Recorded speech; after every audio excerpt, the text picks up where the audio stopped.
Hey there, are you ready to build a fitness business that becomes a true income producing asset? Then I welcome you to the Fitness Business Freedom Show, brought to you by Fitness Revolution. I am your host, Justin Hanover, and we have over 15 years of experience building thriving fitness businesses, and we are committed to sharing our knowledge and expertise with you. You can expect to hear proven business foundations and frameworks, success stories from our coaching partners, and guest experts to give you straight answers for your biggest questions. Doesn't matter if you have an online business, fitness facility, or operate as an independent trainer, you are in the right place to grow your business and create the personal freedom you desire.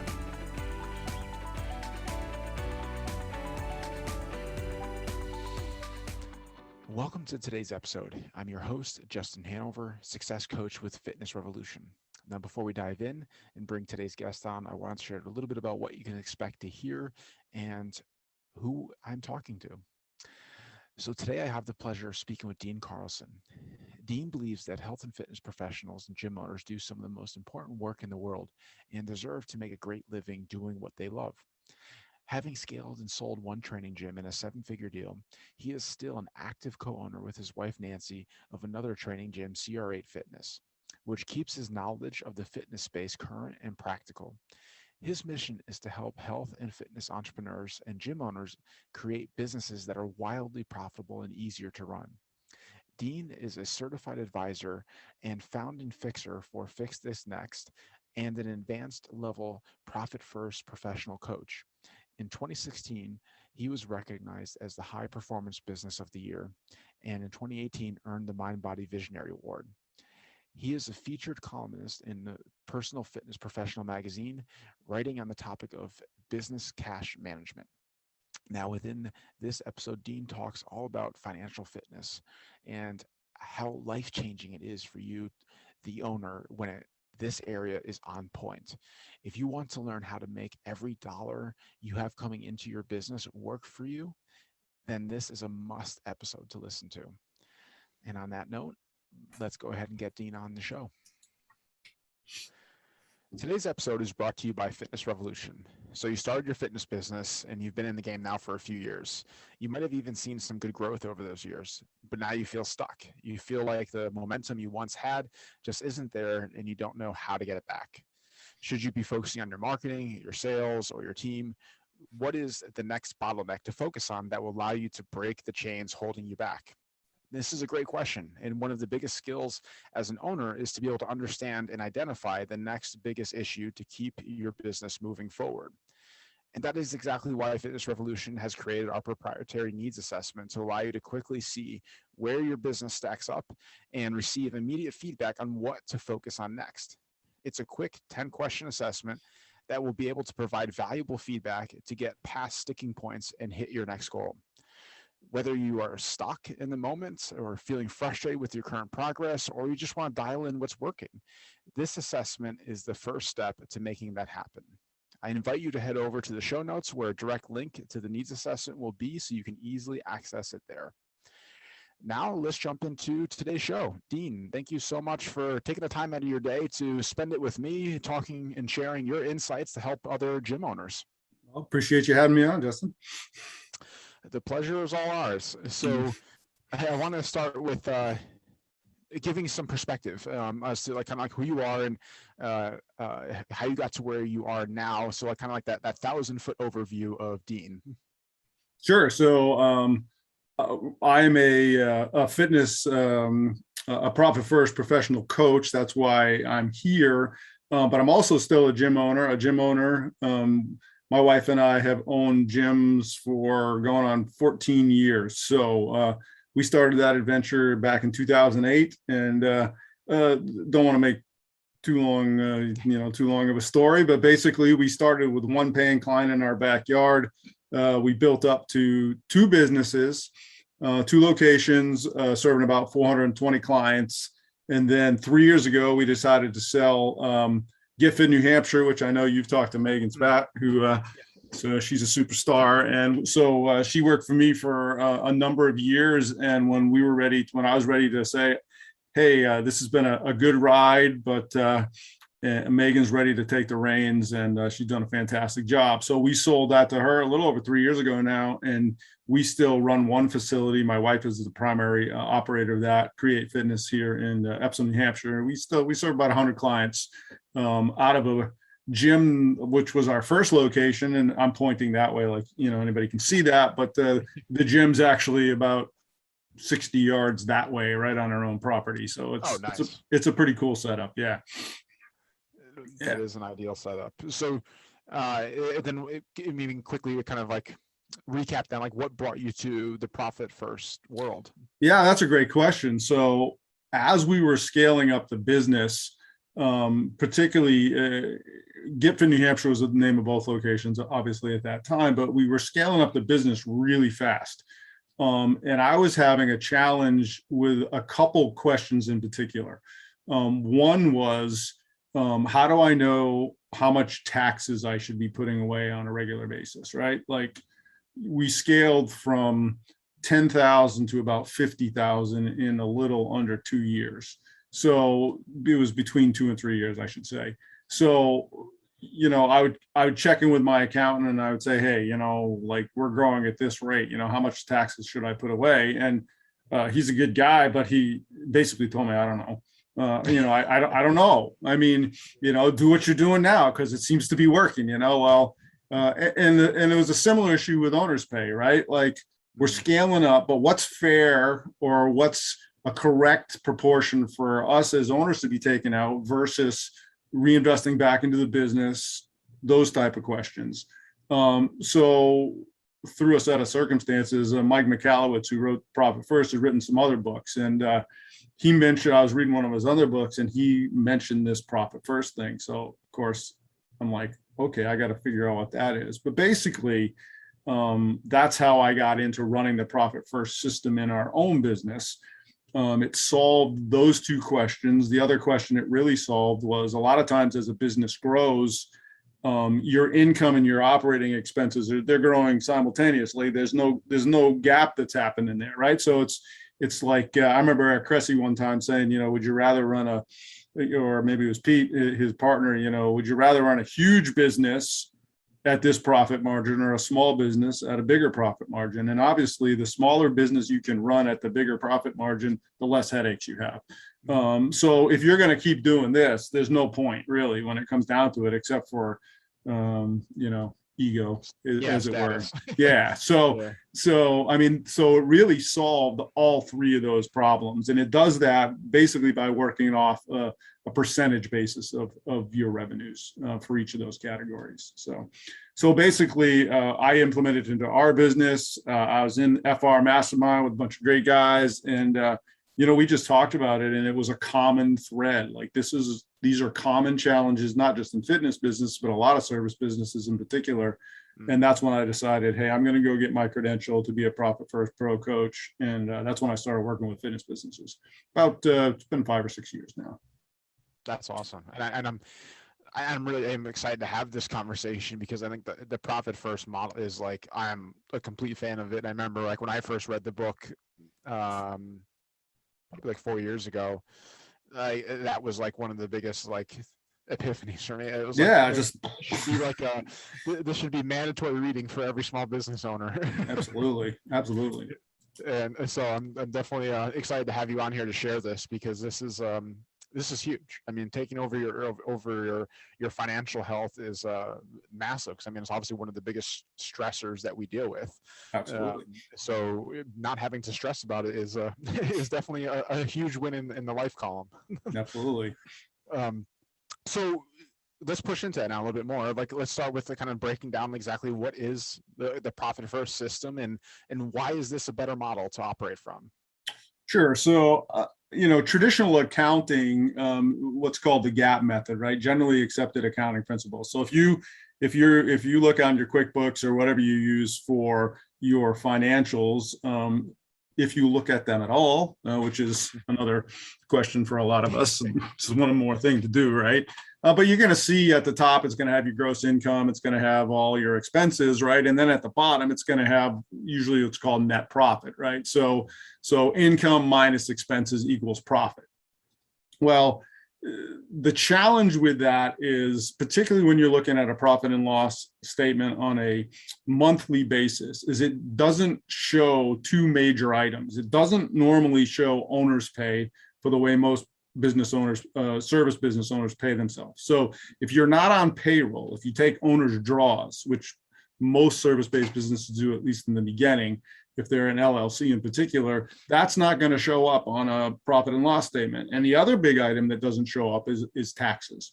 That does not show up on a P&L until you actually write the check to the IRS. So if you do that quarterly, it'll show up once a quarter, right? So, I mean, those things right-size themselves, the tax one in particular, over the course of a year. But on a micro level, when you're looking at it, it just doesn't make any sense, because you're looking at your bank account and you're saying, okay, my bank account, my profit and loss statement says I have this much money. My bank account, I don't have anywhere close to that much money. So what's going on here, right? So the profit first system really flips a lot of that on its head, and it gives a system to run your business, not off a profit and loss statement, such as it were, but actually right out of bank accounts. Right. So we set up 5 primary bank accounts. I'll just run through them. There's an income account. So that's where all your money that comes into the business comes in. There's a profit account. There's a tax account, an owner's pay account, and an operating expense account.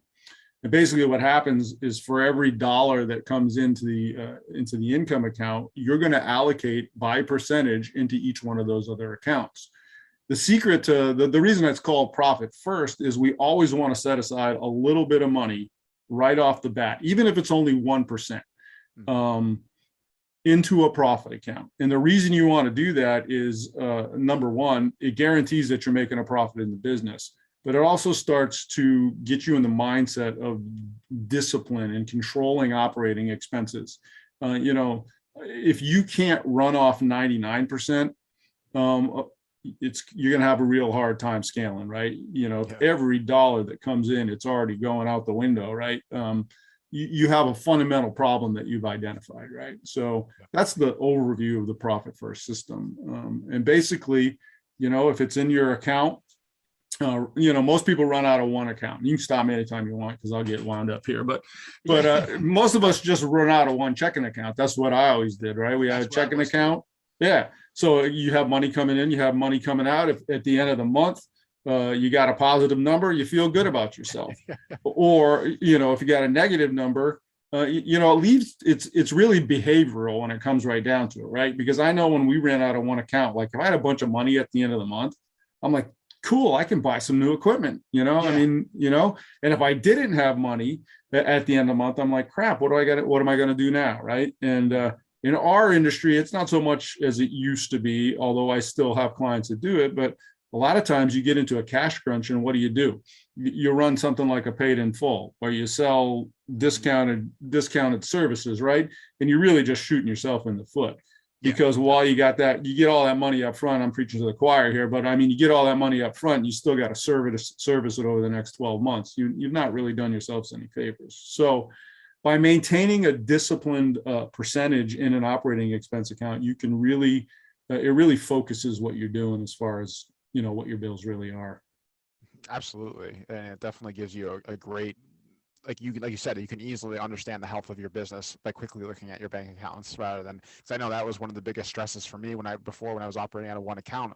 Like, I didn't really know what I could spend and what I couldn't spend. Right. And it's just like a toss up, because like, you really don't know. I mean, how could you possibly track every little thing and know what future is coming out too? That's right. And it was a very stressful place to be. And I remember like, especially the taxes, obviously, like that really stressed me out, of it being able to plan for that. Plus just like, fixing things, like things break in your business, you got to fix them. So like, that's money going out that you weren't necessarily planning on. Right. So it definitely is a huge switch when it comes to that perspective. So now, like, people may be asking, okay, like, is this something that you have to start doing once you start making a certain amount? Like, what does it look like for someone who's just starting out versus someone who's doing, say, 20K plus a month?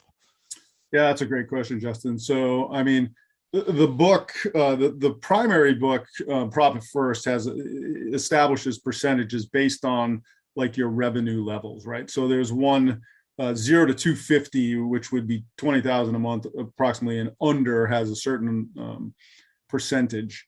And what we find out for service-based businesses in particular is it was really hard to operate off of. So there's a what we would call a derivative book called Profit First for Microgyms, written by a friend of mine, actually, good guy.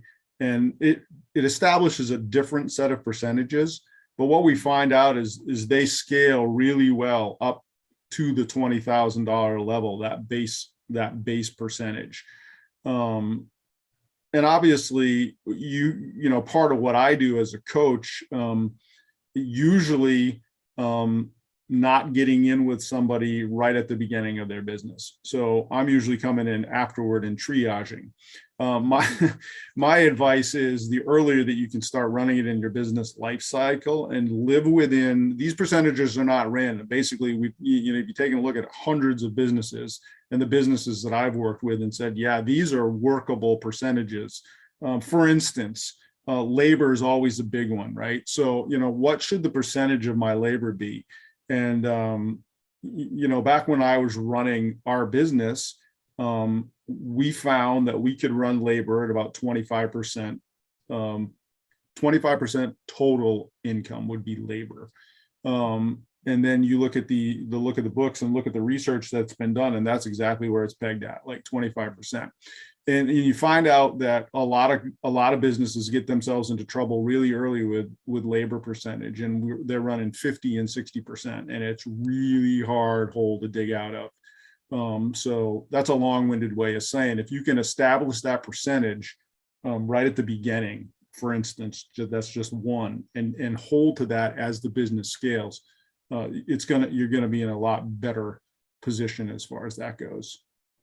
Yeah, I think that's a really good point to bring up, because I think a lot of people don't necessarily even understand what percentage of like different areas of their business should it be taking. Like you said, like when it comes to different overhead expenses, like your rent or your payroll, like I think they just operate where it's just like, oh, okay, well, that's what it costs. That's what it costs. And it's Right. like, that's what I'll do. And then next thing you know, you said they're in this hole so deep that it's like, it doesn't matter what you charge. It's kind of hard to overcome that.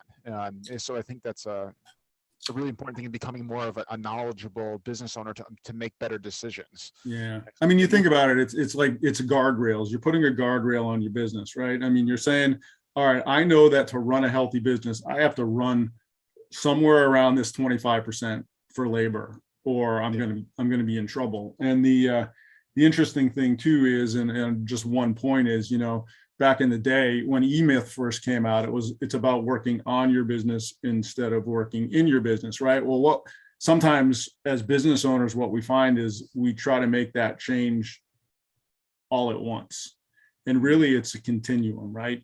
If you're the more that you're paying yourself, the less you're able to pay other people, because there's only so much of a pool, and then the other way around. So the business really you need to be doing business owner type of things, but you have to understand that you usually still have to do some technician work for a while in your business. It's not just a switch, right? So, and the profit first system kind of puts guardrails into that. So let's say, for instance, if owner's pay is 15%, well, you're not going to be able to live off just 15% of income usually when you're first starting a business, right? So there's your guardrail, right? You have 15% owner's pay. Well, how much of the actual technician work do I have to do out of that 25%? And then as the business grows, those percentages start gapping to where they should be. So it's really pretty cool when you start thinking in that way. I mean, I'm an analytical guy, obviously, so percentages just make sense to me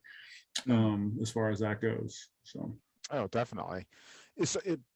Just to kind of squash this particular question, then, so like, is there ever any time where a business owner should not operate this way, like whether they're under a certain type of stress or something like that? I mean, is there ever a time when you would say, okay, let's put a pause on this? Not that I can think of.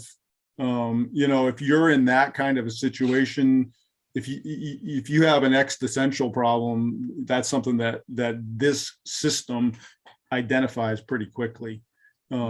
as far as that goes. I mean, I know a lot of folks, a lot of people in general in business, but during the whole COVID thing, particularly when there was so many shutdowns, the temptation is I can't do it anymore.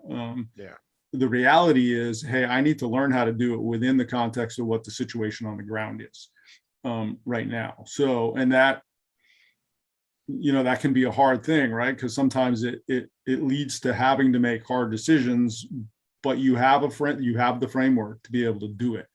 If you got to let people go or whatever, because the business isn't going to survive, it's really fast. This is going to tell you really quickly whether that's happening or needs to happen. So, yeah, that's true. I think it takes the guesswork out of it, so you're not operating so much from an emotional or feeling standpoint, but more of a factual standpoint.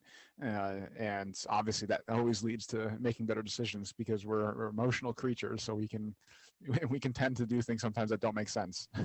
Yeah, well, I mean, nobody wants to lay anybody off, you know what I mean? Yeah. But sometimes you have to make those decisions, and if you can at least have some data to back up what do I got to do and why do I need to do it, it's helpful. Definitely. Yeah. And from your experience with working with the different like gym owners and stuff like that, like why do you feel like this is such a struggle point for a lot of gym owners? Well, I mean, I look at it from the standpoint is a lot of guys that, and when I say guys, I mean men and women that start their own gyms. They just love fitness. They love coaching. They want to help people. And the financial part of it is usually secondary, if not way farther down the line than that, right? So they don't necessarily have a business background. I mean, I didn't. It's just the reality. It's kind of learn as you go, and you hire good people. And we were fortunate to get in with FR really early in the game, which really, helped that learning curve as far as that goes. But they just don't understand the fundamentals of business. It's not something that's taught. You got to go get the coaching, or you got to find the resources that you need to be able to do it. And it's an uncomfortable situation. I mean, so much of money is around your own psychology. And we could do like 2 podcasts about that, right? But the psychology of money and how we treat money and what we think about money and how we derive either our worth or lack of worth from how much money we have, for instance, all those things, you'd like to say they have nothing to do with how successful of a business you run, but they have everything to do with it. And sometimes it's just easier to ignore the question than it is to actually face the facts. I mean, that's being a human, right? So, and the other thing I would say around that is it is interesting to me.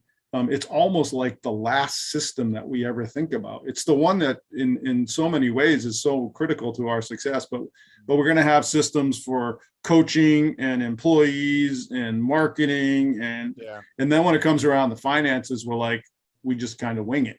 And, we would never do that when we trained a client. We wouldn't just guess, right? I mean, we're going to collect all the data points that we can, and we're going to make good decisions. And it's the same way here. I think it's just scary for people, and it's scary anytime. I think for me, it was interesting. Like, it's scary for people to let somebody else be involved with their money, because I think that is a true barrier that people have to get past. Is I actually need help in this area, and I don't want to be judged in this area, so we put it off. I don't judge anybody. Like, we deal with what's there. And it has nothing to do with your value as a person, how much money you have in your pocket. So sometimes just getting past all that. Yeah, no, definitely. And I can speak for myself and my own experience. Like, I know, like, for a while before I came into this world, like, you're kind of sold on this idea of thinking like, oh, if you just make sales, like sales will solve everything. It will fix everything. Like, you just focus on money coming in and you'll be good, and everything will work out. And that's kind of like what we're sold on, this idea of believing that. And it's like, oh, okay, well, I have a problem. Like, I just need to make more sales. And obviously that's not always the case. Well, I mean, I like to say, Justin, that, sales they're necessary. Yeah. But if you can't, the purpose of a cash management system, which is really what Profit First is, it's to make the best use of every dollar that comes into your business. Like, you don't want to waste any of them, right? So how can we structure a plan that makes sure that every dollar that I have coming into my business is actually operating in a way that helps me grow or scale the business if that's what I want, to put more money in my pocket if that's what I want. Usually those two things go together, right? But it's also I'm trying to remember where I was going there. You don't want to waste your dollars, basically. So to manage the money as it comes in, that's far different than even bookkeeping, right? Because bookkeeping, the purpose of bookkeeping, and everybody should have a bookkeeper. Like, I didn't for the first 4 years I was in business, and I say I'm an idiot for a bookkeeper now, right? I just wasted so much time when investing in a good bookkeeper has more than paid for itself. But bookkeeping keeps you in compliance, right? And make sure that you're controlling your expenses. That's really the best thing QuickBooks is for, is you can drill down and see where you're spending money. And it keeps you compliant from a tax standpoint. So at the end of the year, if you have a good bookkeeper, you should be able to just hand your QuickBook file to your accountant and they can get it done in an hour. I mean, that's really the goal. You shouldn't have to put in hours and hours. That's totally different than a cash management system, which is really designed to help you make good strategic business decisions around your cash flow.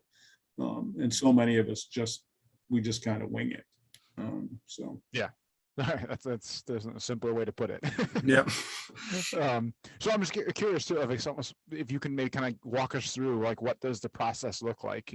Say like someone was to start working with you on this, like, how do you go about taking this on with them and getting them on board with this? Yeah, what I love about Profit First is that this is such a good analogy with a fitness pro, right? Because basically when somebody walks into your gym, you're not just going to start throwing a bunch of stuff at them and have them do a lot of stuff. You're going to do some sort of assessment with them, right? Whether it be, we step them on the body fat machine and we check that, we assess that. We might do an FMS with them and assess their movement quality, get a baseline strength, right? That's what you would do before you would write a plan for somebody. It's the exact same thing with Profit First. When we implement that, we're going to take a look at your books. Usually up to 2 years of your financial data out of QuickBooks or however you keep that, right? And the point is, here's what we're going to do. We're going to say, okay, Justin, if you had been running your business using Profit First, here's what your current tax burden is. Here's how much you're paying yourself as a percentage. Here's what your operating expenses are. And here's if you're making a profit or not. And we would say, all right, here's your baseline. Like, here's those percentages. Now, what should a healthy business of your size, or what could a healthy business of your size be doing?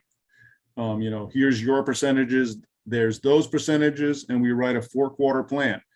Sometimes it rarely takes just 4 quarters to get there, depending, but that's where we start, right? We say, all right, 4-quarter plan, we're going to move your percentages are here. The first quarter, we're going to get them here. The second quarter, we target here. The third quarter, we target here. The fourth quarter, we target here. We build that case up. We keep track of the data. We start doing our allocations, and then we if we have to adjust, just like you do with a client, right? They get into a plateau. You got to make a change, right? And that's what we do as coaches. We say, all right, here's a sticking point. How do we overcome this sticking point? And basically, it's like, for me, it was like a no-brainer, because that's what I did with my fitness clients, and now it's very similar process as far as gym owners go. So yeah. No, definitely. That's what I love about this. It's just how simple it is. It's not overly complex. And I think like the probably, I mean, maybe you can shed more light on this, obviously, because you're working with people on this, but I'd say probably like the biggest thing is just getting over the mental blocks of accepting this process, and like you said, allowing people into their financial world, because it is a very obviously vulnerable and exposing experience, especially if maybe they not necessarily haven't been doing the best things. Yeah, I mean, I think so often that is the case. Just getting people to understand that there is a solution to the problem. I think sometimes nobody wants to do more work, right? Yeah. So it's a matter of, show me how this is actually what is it going to do for me and how can it help me? And you're spot on. I mean, it's got to be simple. We as business owners don't need a bunch more to do. But once the system is up and running, and we take about 12 weeks to do that, to get a full business quarter, to get the system up and running. Once we're about 6 weeks into that process, you're literally spending no more than 10 minutes a week to actually operate the system. It just doesn't take that long to do. And then, we meet every couple of weeks during that first 3 months. And then I normally just go on a quarterly rhythm with my clients. We just take a look at data quarter by quarter, make the adjustments as we need to, and there's some advanced stuff you can do as far as adding other accounts and, but the object is to not add so much on at the beginning that you don't want to do it. Right. So let's make it simple. Let's just get into this easy to operate rhythm, build the data points up and make decisions based on those data points. It's pretty much, yeah. What I liked about it too was to me how it gamified the financial side of things. It was kind of fun to do the allocations and move the money around and stuff like that. It was it definitely changed my perspective on going in and handling your money rather than saying it being something that you dread to look at because you're not sure if it's going to be something you want to see. Yeah, well, it's kind of cool too, because we use I developed what I call a fit for profit dashboard, but basically it's the allocation calculator, and you make your allocations, then you record them as you do them, and it breaks down everything by month and then by quarter and then by year, and there's a little dashboard up there, and you can see, hey, this is how much I allocated Q1, this is how much I allocated Q2, and there's no hiding from it. It's right there. You don't have to pour through a bunch of financial statements to say, all right, I made more in Q2 than I did Q1, or I made less. All right, well, why? And so it's just instant. I don't like spending more time on this stuff than I have to either. So, and obviously we still use this system, with the current business. So, and it made a huge impact in our business, particularly as we were scaling up and then to sell. So we started doing profit first about 3.5 years before we sold that business, and the results of that were about 3 times. So it allowed us to get about 3 times for the business what we would have otherwise in baseline year number 1. So it was pretty huge for us. When you sell a fitness business, well, we can get into it, but when you sell a fitness business or a service-based business, basically you're selling revenues to, you're selling clients, right? So when the business is valued, it's a multiplier of benefit to owner. So that would be, how much do you get paid out of your business, and then how profitable is the business? Basically those 2 things. And there's a multiplier applied to that depending on, your location in the country, what kind of business, et cetera. So anytime your benefit to owner triples, you just basically tripled how much you could get for the business. So yeah, that's the goal. Yeah, I mean, a lot of people don't begin, we don't think about selling the business, right? We just think about, we want to operate the business, but the more valuable you can make the business as you go, the better at the end if you do decide you want to sell. It gives you choices, right? We had the choice to sell to Megan because of those decisions. We weren't looking at a fire sale, which was pretty cool. So, and of course, I could brag on her all day long, but she's actually taken the business and made it even better in a lot of ways. So it's been pretty cool to see. There's some legacy stuff involved there too, right? You don't want to just start a business and shut it down. No, you want to see it go, keep going on. So it's been pretty cool. I love that. So I was wondering, kind of maybe if we could to drive this home a little bit more, if you can share maybe a story of someone in mind that you've worked with that came to you that was in a not so great place financially and is now in a thriving place, what their journey looked like and how you were able to help them get to that place. Yeah, I can think of one guy in particular, still an FR client, but his biggest challenge was servicing debt. So he had both personal and business debt. And when you have debt in the business, that's definitely one of the things that we address is how do we accelerate debt payoff? Because debt just hamstrings you. I know not everybody can bootstrap a business. We were able to do that. Never borrowed any money when we started the business. But if you've you get yourself into debt, it's really hard to dig yourself out of it because you're still trying to grow the business. You have all these responsibilities. Well, how do I get out of debt? So Profit First, actually, without going into too much of it, but we actually structure an accelerated debt payoff. And I can't remember the exact numbers. Last time I was at a FR thing, we actually put it up on the screen, but basically he paid off over 20 grand worth of personal and another 20 grand worth of business debt in less than a year, structuring it this way. And this is and you say, okay, well, what were his revenues? Well, this was a business that was doing, I think when we got to him, when I started working with him, a little under $20,000 a month. So when it's not like, okay, he was rolling in 100K a month and he paid off 40K. So what? I mean, that was a significant amount of money to be able to pay off in a rapid amount of time. And then, it just gave him flexibility. Then you start talking about, okay, now that I've freed this money up, what can I do? And he subsequently, started doing some investing and putting some away for retirement and all these other things that we don't necessarily think about as entrepreneurs, right? If you own your own business and you don't set up a 401k, ain't nobody else going to do it for you, right? So, being in a cash position, being able to put those things away, but you got to be debt free to do it, and you have to have a system to be able to control your expenses, so you're able to free those things up. So through his process of the accelerated debt payoff, did it affect his other allocations, like him making money himself? Like, did that?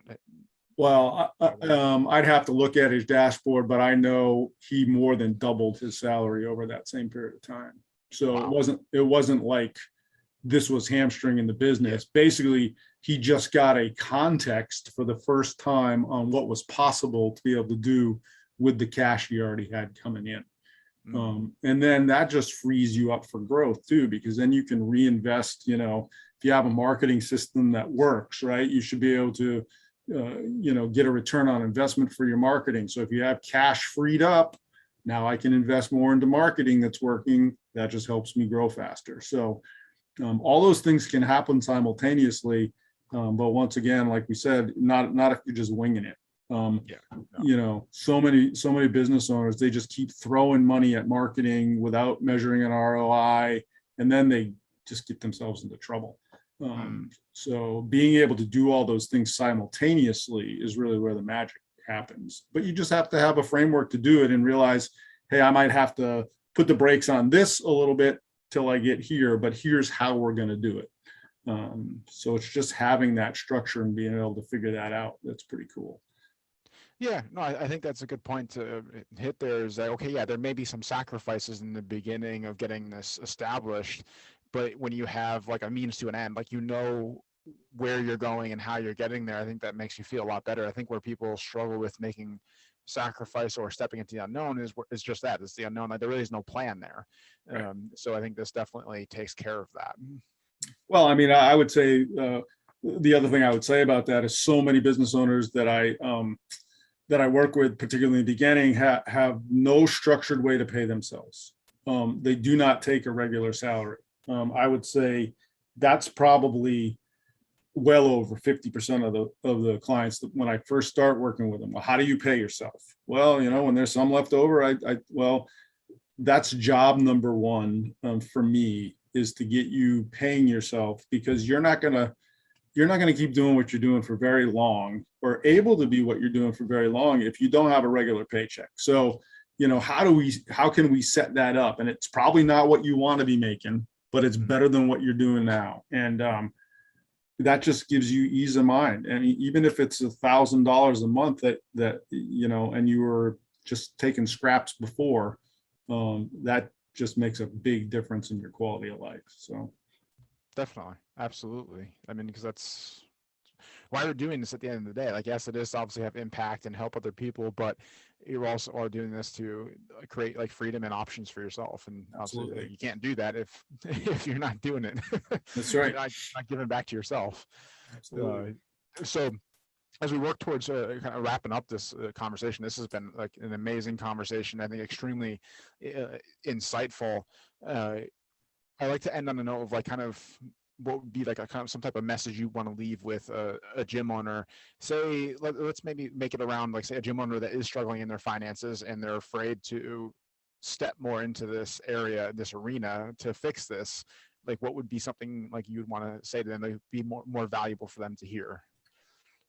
Yeah, I mean, the first thing that comes to mind was, what's the definition of insanity, right? It's doing the same thing over and over and over again and expecting a different result. And, as a coach, we understand the value of coaching, or we should, right? If we believe in what we're doing and we believe in coaching, then we understand that sometimes I just got to suck it up and get some help because I can't figure this out on my own.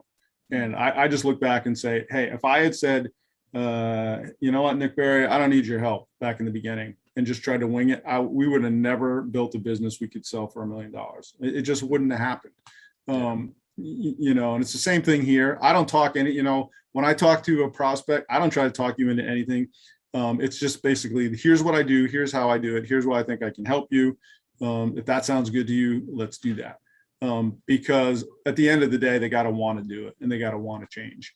They got to want something to be different. My burden is, hey, let's not let it get to the point where you're desperate, because then you're making decisions based out of desperation, which is never a good place to be in. But we saw some clients through COVID because of the way that they ran their business prior to this, this 18 to 2-year journey we've been on through this for fitness businesses and service businesses in particular. If they hadn't done it, they might not be here. And we can't always guarantee that, Uncle Sam's going to be there to bail us out. So the more proactive we are now, the better, as far as that goes. So, I mean, my message is, look, if you don't want to do full-blown profit first, or you're not ready to do it yet, just set up that profit account, set up a savings account and put 1% away. If you just do that, it'll change your world. It really will. Once you understand that, I can run my business off of a little bit less, and I can actually save some money out of my business without it affecting my operations. It just gives confidence to be able to go a little bit further. So, yeah. Well, there you go. I think that's a solid place to wrap up. Awesome. And Dean, I just want to say thank you again so much for your time and your dedication to your clients and this industry as a whole. It's a lot of fun. I appreciate the opportunity to have been here. And as you mentioned before, I mean, for those that like want to continue this conversation and are interested in Profit First and talking to you more about this and their unique situation, what's the best way for them to connect with you?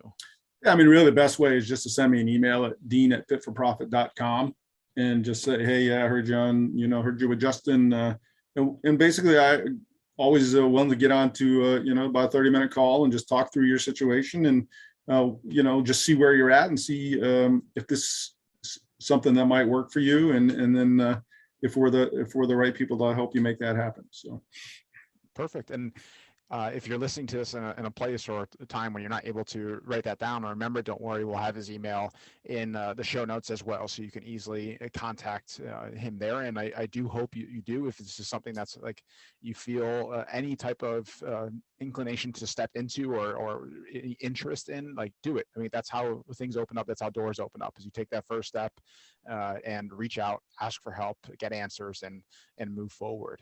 So thank you again for that, Dean. And thank you to the listener. Thank you. Because obviously if we didn't have you, there wouldn't be a show. And I'm happy that you're looking for ways and resources to grow your business, because that's what it's about. It's what we have to all keep doing. You can't just settle.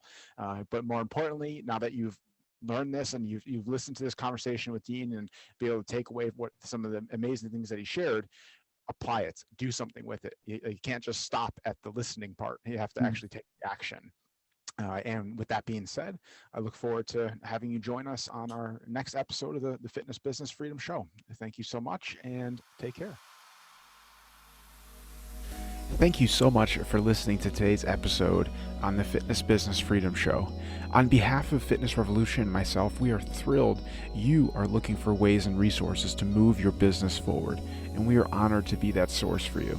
If you would like to receive more business building support from us, be sure to head over to the show notes and join our subscriber list and stay on top of all the industry insights that matter most to you. Now, before I close out today's show, if you found this episode beneficial in any way, I just ask you to leave us a simple review to help other gym owners find us and discover this show. Thank you so much, and I will see you on the next episode of the Fitness Business Freedom Show.